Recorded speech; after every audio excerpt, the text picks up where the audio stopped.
వార్తలు సమర్పించిన వారు తాపేశ్వరం వారి new Bhaktanjaneya sweets and bakery, Eluru road, Saibaba స్తూపం దగ్గర, Jangareddygudem.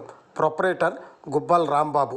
Phone number 9951604966 8985571665. CK29 news. Eluru జిల్లా పోలవరం జనసేన బీజేపీ టీడీపీ ఉమ్మడి అభ్యర్థి సిరి బాలరాజు మీడియాతో మాట్లాడుతూ గడిచిన 5 ఏళ్లలో వైసీపీ పాలనలో పోలవరం ప్రాంతం వెనుకబడిపోయింది. కనీసం గిరిజనులకు రోడ్లు కానీ వైద్య మౌలిక సదుపాయాలు కల్పించలేకపోయింది. సంక్షేమ పథకాలతో ప్రజలు అభివృద్ధి చెందుతారని మభ్య మాటలు చెప్పి గిరిజనులను అనగదొక్కే విధంగా ఈ ప్రభుత్వం వైఖరి కనిపిస్తుంది.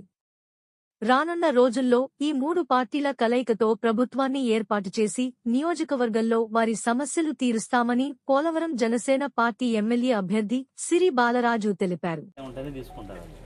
అంటే మాకు ఇక్కడ 30 ఇళ్ళే ఉన్నాయి హిందువులు వచ్చి, అయినా సరే ఇక్కడ గుడి రావడం మాకు అదే నేను ఇక్కడ ఏంటంటే ₹1,00,000 వస్తుంటేనే చూపిస్తేనే టీటీడీ అనేది చేసుకుంటుంది.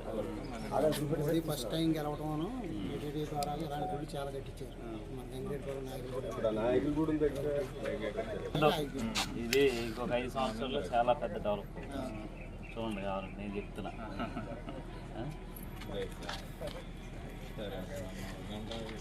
సరే మరి అంటాను మరి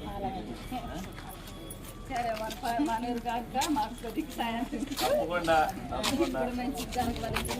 దగ్గర అంటాను, ఈ దగ్గర మీరందరూ అదే గెలిపేది మీకు బాధ పక్క లోను తెలియదు వాయిస్ కావాలి కదా.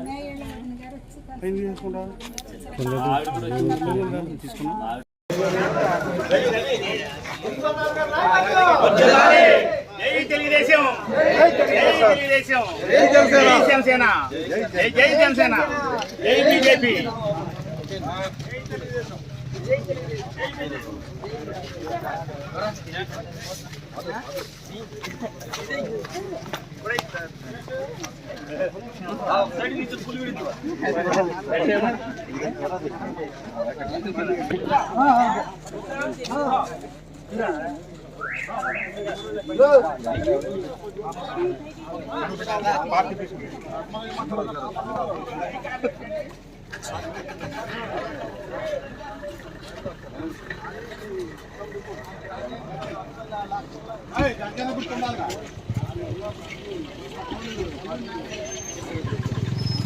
నాకు 4 సార్లు తెల్లం బాలరాజు గిట్టిరి నాకు ఒక అవకాశం ఇచ్చి మీరందరూ కూడా గెలిపేసుకోవాలని మనస్ఫూర్తి కోరుకుంటున్నా. అలాగే మీ నాయకులు అందరూ కలిసి దాన్ని గుడి దగ్గర తీసుకొస్తారు. నా సొంత డబ్బు గెలుస్తకే నా సొంత డబ్బుకింతో సీసీ రోడ్డు తోసిస్తాను. మీ గుర్తుకి, మీ రాముల వారి గుర్తుకి సీసీ రోడ్డు నా సొంత డబ్బుకింతో తోసిస్తాను. హామీ ఇస్తాను. తప్పకుండా వాటి అన్నింటినీ నెరవేరుస్తాను. ఇలా ఇవ్వేయకుండా కొంతమంది చాలా మందికి ఇంకా పెన్షన్ వాడటం బిల్లు, కరెంట్ బిల్లు ఎక్కువ వప్పించారు, ట్రాక్టర్ మిందించారు, కారు మిందించారు, ఆటో మిందించారు, ఇలాగా అనేక కారణాలు తోపేసి పెన్షన్ తీసిస్తున్నారు. అందరికీ నమస్కారం అండి. నా పేరు సిరి బాలరాజు. నేను Janasena party, TDP party, BJP party ఉమ్మడి అభ్యర్థిగా 2024లో నన్ను బరిలోకి దింపడం జరిగింది. జనసేన పార్టీ ఈరోజు ముఖ్యంగా పోలవరం ప్రాజెక్టుని పూర్తి చేసే విధంగా చంద్రబాబు నాయుడు గారి ముఖ్యమంత్రి హయాంలో, నరేంద్ర మోడీ గారి నాయకత్వంలో ప్రాజెక్టుని త్వరితగతిన పూర్తి చేయాలని ఈరోజు జనసేన పార్టీ పోలవరం నియోజకవర్గం టికెట్ ఇచ్చినందుకు ముందుగా హృదయపూర్వక నమస్కారాలు తెలియజేస్తున్నాం అధ్యక్షుల వారికి. అలాగే ఈరోజు పోలవరం నియోజకవర్గంలో చూసుకున్నట్లయితే గడిచిన 5 ఏళ్లలో ఈ ప్రాంతం అంతా కూడా వెనకబడిపోయింది. కనీసం గిరిజన అభివృద్ధికి సంబంధించి రోడ్లు కానీ, ఆరోగ్య వ్యవస్థ కానీ, అలాగే ఇక్కడ ఉన్నటువంటి మౌలిక సదుపాయాలు కానీ ఎలాంటివి కూడా ఈ వైసీపీ ప్రభుత్వం కల్పించలేదు. ఈ 5.5 ఏళ్లలో కేవలం సంక్షేమ పథకాలు ఇస్తున్నాం, మేము సంక్షేమ పథకాలతోనే ప్రజలు అభివృద్ధి చెందుతారని ఒక మభ్య మాటలు చెప్పి ఈరోజు ప్రతిదీ కూడా ఇక్కడ ఉన్నటువంటి గిరిజనుల్ని అనగదొక్కే విధంగా ఈరోజు ఈ ప్రభుత్వం వైఖరి కనిపిస్తుంది. మేము ఒకటే హామీ ఇస్తున్నాం, నియోజకవర్గంలో ఉన్నటువంటి ప్రజలు ఎవరైతే ఉన్నారో వారందరికీ కూడా ఈరోజు ఈ 3 పార్టీల కలయికతో రానున్న రోజుల్లో విజయ పదంలో మేము ముందుకు కొనసాగుతాం.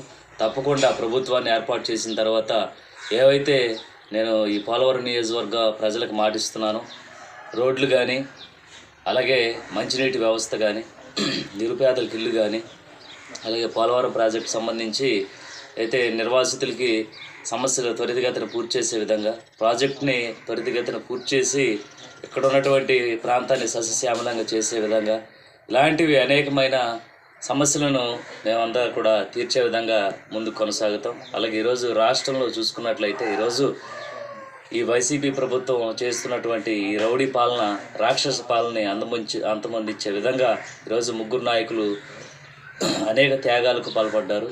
ఇవన్నీ కూడా ప్రజలందరూ కూడా చూస్తున్నారు. తప్పకుండా మా పార్టీలను ఆదరించి భారీ మెజార్టీతో గెలిపించాలని నేను మనస్ఫూర్తిగా కోరుకుంటున్నాను. అలాగే ఈరోజు గిరిజన ప్రాంతం అయినప్పటికీ ఈరోజు గిరిజనులు ఎక్కడ కూడా చదువుకున్నటువంటి గిరిజనులకు ఎక్కడ కూడా ఉద్యోగాలకు అవకాశాలు కల్పించలేదు. ఈ తెల్లం బాలాజీ అనేటువంటి వ్యక్తి 4 సార్లు ఎమ్మెల్యే అయినా కూడా ఈ ప్రాంతాన్ని అభివృద్ధి కానీ, అలాగే ఈ ప్రాంతంలో ఉన్నటువంటి సమస్యలు కానీ ఏ ఒక్క రోజు కూడా అసెంబ్లీలో కానీ, అలాగే అక్కడ ఉన్నటువంటి ముఖ్యమంత్రితో కానీ ఏ రోజు కూడా మాట్లాడిన దాఖలాలు కనిపించలేదు. మేము రానున్న రోజుల్లో ఈ సమస్యలపై ప్రత్యేక దృష్టి సారించి సమస్యలు పూర్తి చేసే విధంగా ముందుకు కొనసాగుతాం. అలాగే ఈరోజు అసెంబ్లీలో ఈరోజు వీళ్ళు 5 సంవత్సరాలు ఈ వైసీపీ నాయకులు మాట్లాడింది ఏంటంటే కేవలం బూతులు, చంద్రబాబు నాయుడు గారిని తిట్టడం, పవన్ కళ్యాణ్ గారిని తిట్టడం తప్ప ఈరోజు సమస్యల కోసం ఏ ఒక్క ఎమ్మెల్యే కానీ మంత్రులు కానీ మాట్లాడలేదు. ఈరోజు మేము ఒకటే వీరికి తెలియజేస్తున్నాం, ఈరోజు 175 గెలుస్తామని మీరు ధీమా వ్యక్తం చేస్తున్నారు. మీరు పక్కన ఉన్నటువంటి 175లో 5 తీసేసి 17 సీట్లు కూడా రావని మేము పోలవరం నియోజకవర్గం నుంచి సవాల్ చేస్తున్నాం. మీరు మొట్టమొదటి సీటు వైసీపీ పార్టీ ఓడిపోయేటువంటి మొట్టమొదటి సీటు పోలవరం ఎవరైతే వైసీపీ పార్టీ నుంచి తెల్లం రాజలక్ష్మి ఇచ్చారో చిత్తుగా ఓడించి మా 3 పార్టీలు బలం ఏంటో మేము తప్పకుండా చూపిస్తాం. అలాగే అభివృద్ధి ఏంటో మేము అధికారులకు వచ్చిన తర్వాత మా నాయకత్వంతో, ఏదైతే మోదీ గారి నాయకత్వంలో కేంద్ర ప్రభుత్వంలో ఆయన అండదండలతో మా ప్రాంతాన్ని అభివృద్ధి చేసి సస్యశ్యామలంగా చేస్తామని ప్రజలకు మాటిస్తూ ముందుకు కొనసాగుతాం. ప్రజలందరూ కూడా ఆశీర్వదిస్తున్నారు. ఈ ఆశీర్వాదంతో మా 3 నాయకులు, ఏదైతే టీడీపీ నాయకులు, జనసేన నాయకులు, బీజేపీ నాయకులు ముక్త కంఠంతో ప్రజల్లోకి వెళ్తున్నారు. ప్రజల నుంచి మంచి ఆశీర్వాదం తీసుకుంటున్నారు. ఈ ఆశీర్వాదంతో రానున్న రోజుల్లో భారీ మెజార్టీతో గెలుస్తాం. అలాగే ఏలూరు పార్లమెంట్కి సంబంధించి మా పుట్ట మహేష్ యాదవ్ గారిని కూడా మేము భారీ మెజార్టీతో గెలిపించుకొని ఇక్కడ ఉన్నటువంటి సమస్యలపై ప్రత్యేక దృష్టి సారించి మేము సమస్యలు తీర్చే విధంగా ముందు కొనసాగుతాం. అలాగే ఈరోజు ఏజెన్సీ ప్రాంతాల్లో కనీసం మంచినీటి సదుపాయం కూడా లేని ప్రాంతాలు అనేకమైన ఉన్నాయి. వాటికి కూడా ప్రతి గ్రామంలో వాటర్ ట్యాంకు, ప్రతి ఇంటికి కుళాయి ఇచ్చేటువంటి సదుపాయం మేము కల్పించి మేము మళ్ళీ 10 సంవత్సరాలు కూడా ఈ ఉమ్మడి పార్టీ అధికారంలోకి వచ్చేలాగా మేము మా వంతుగా మేము తప్పకుండా అభివృద్ధి చేసి చూపిస్తామని ఈ కార్యక్రమం ద్వారా తెలియజేస్తాం.